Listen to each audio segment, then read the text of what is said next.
Tesla earnings are out, and things don't look great. Now, before we dive into this data, I want to highlight some of the few things that we know about not only Tesla, but the car market today. Number one, cars are unaffordable, and interest rates are taking this problem and making it so much worse. Number two, electric vehicles are more competitive. Sure, Tesla is a top player, but other automakers are catching up, not only in the EV category, but also the autonomous driving category as well. Tesla, for the better part of 2023, has been slashing prices, which has caused profit and margin per vehicle to drop in a market where it would have most likely dropped anyways. This is in turn pouring fuel on the fire of Tesla's profitability. But on to their earnings.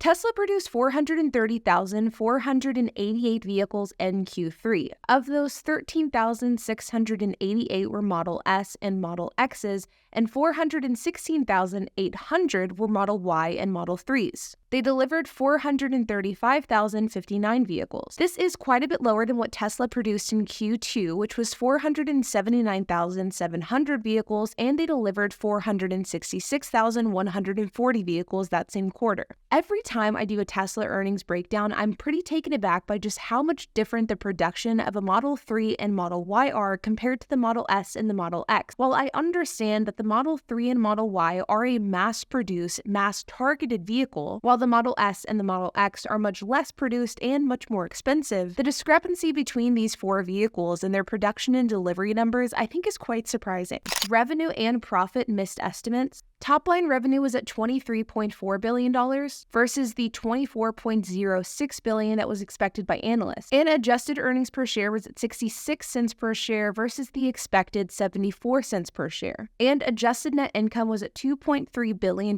which is 37% lower than it was this time last year, and lower than what analysts expected, which was $2.56 billion. Margin fell to 17.9, which was not only lower than what analysts were expecting, this is also lower than recent quarters.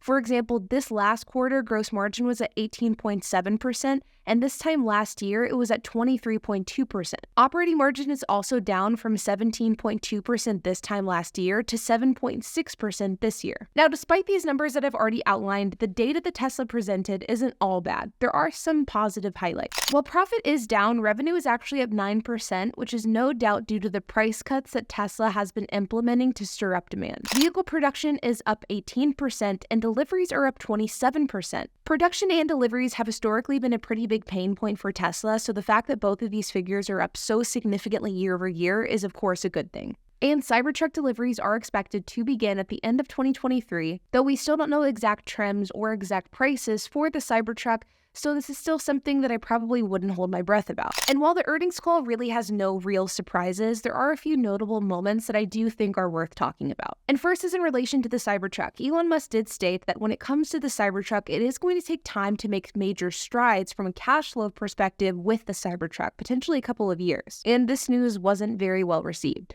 In fact, Elon was quoted in saying, "I just want to temper expectations for the Cybertruck. It'll take a year to 18 months before it becomes a significant positive cash flow contributor." This is, of course, after the Cybertruck has already been delayed by over 2 years, and early information that we do have regarding Cybertruck production hasn't been super great, and there's been a lot of discussions of flaws in production, potential problems that could arise once the Cybertruck does get delivered, as well as the possibility that maybe the Cybertruck won't meet our initial expectations as far as an aesthetic appearance perspective. In fact, in recent weeks, Elon Musk has gone as far to say that Tesla has dug their own grave with the Cybertruck.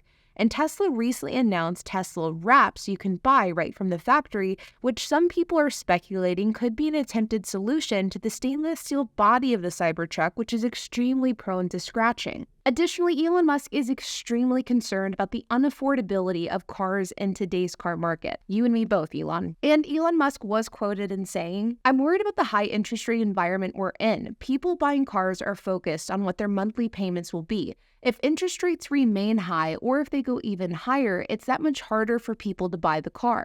He later noted, "I just can't emphasize enough how important cost is. We have to make our products more affordable so people can buy it." He said that bringing the cost of cars was akin to Game of Thrones but pennies. And this is a very valid concern because today the average cost of a new car is well above 48 grand. The average interest rate for a new car is about 6.63%, which means that if you buy a $48,000 car with this 6.63% interest rate, you have a 72-month term and you put 20% down, you're still looking at a car payment that's around $680 per month, which is a ton of money. And the reality is the average American just can't afford that, despite the fact that these are average figures that are reflected in the current car market. And so Tesla's focus of bringing the cost of the car for the people down, I think that it's the right focus. Now, I've been a pretty big critic of Tesla over the years. I don't really like Elon Musk for a variety of different reasons. I also haven't loved Teslas in the past because I think historically the quality of car you get for the price just isn't that good. But I think that with these price cuts, Tesla, especially used ones, have become a great buy for the price. And even for me, somebody who has been a very outspoken Tesla and Elon Musk critic,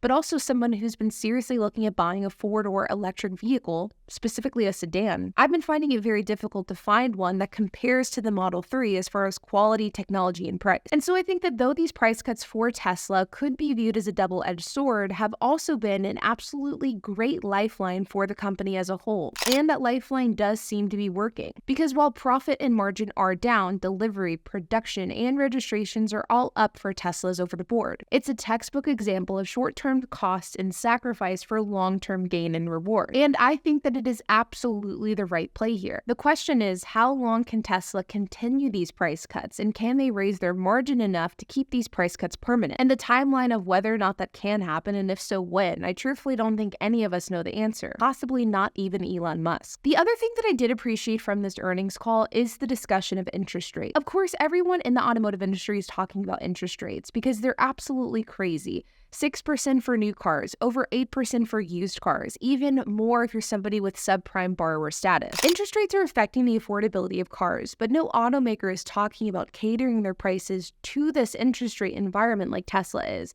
And this is a narrative that I really appreciate is being had at Tesla, because interest rates are absolutely affecting how much car people can afford. And to not take this into account when pricing a vehicle, I think is a mistake. And it's a discussion that I appreciate that Tesla is having. So the key takeaway here is that Tesla profit is down, but revenue is up. And while price cuts have been rampant this year, it is in an effort to stir up demand, which is a method that does seem to be working. And the real question here is, can Tesla continue these price cuts and continue to keep prices where they are today, if not lower, while simultaneously increasing their own margin to make these price cuts permanent and more sustainable? And it'll be interesting to see what happens next quarter. Many investors perceived this earnings call as very poor. Tesla earnings fell flat, their profit is down, and while their volume is up, competition from not only US automakers but worldwide ones are getting tough. And when it comes to the Cybertruck, let's just say I'm not holding my breath. It'll be interesting to see what happens in the next 6 to 12 months. Like always, you guys, I hope that you enjoyed this video. If you have any questions, comments, if you have anything to add, I would love to hear it. So make sure to leave a comment down below.